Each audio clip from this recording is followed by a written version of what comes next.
ரொம்ப காஸ்ட்லி கடவுள் திருப்பதி நிலை கேள்விப்பட்டிருப்போம். காஸ்ட் வந்து திருப்பதி தான் அதிகம். அது ரொம்ப டேஸ்டான தயாரிப்பாளர் யாருன்னு பாத்தீங்கன்னா தயாரிப்பாளர் சுபாஷ் சந்திர போஸ் அவர்களை மேடை கழிக்கின்றோம்.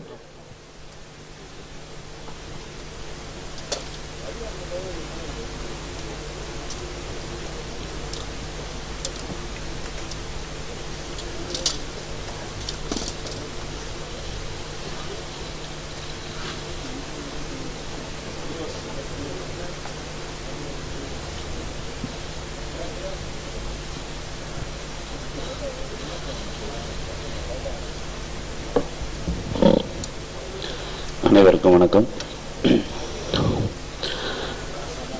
இந்த தயாரிப்பாளர் முருகனை பத்தி சொல்லணும்.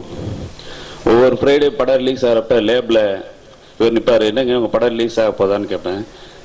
இல்லைங்க என் படம் இல்லை, அந்த ப்ரொடியூசர், அந்த படம் சம்பந்தப்பட்ட ப்ரொடியூசரோட வந்திருக்க மாட்டாங்க. இவர் லேப்ல நிற்பாரு. யார் படமா இருந்தானுங்க, படம் ரிலீஸ் ஆகணும், வாங்க உட்காந்து பேசுவோம் அப்படிம்பாரு. அந்த அளவுக்கு ரொம்ப நல்ல மனுஷன்.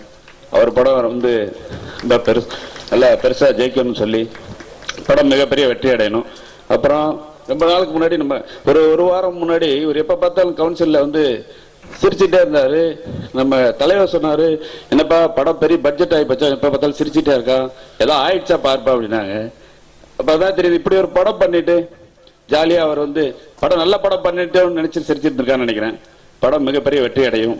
படத்துல ஒர்க் பண்ண அத்தனை டெக்னீஷியன்ஸ், ஆர்டிஸ்ட், அப்புறம் வந்து இந்த மெலோடி சாங்கை பற்றி சொன்ன வித்யா சார் ரொம்ப நல்லா இருந்துச்சு சார். படம் மிகப்பெரிய வெற்றி அடைய வாழ்த்துக்கள்.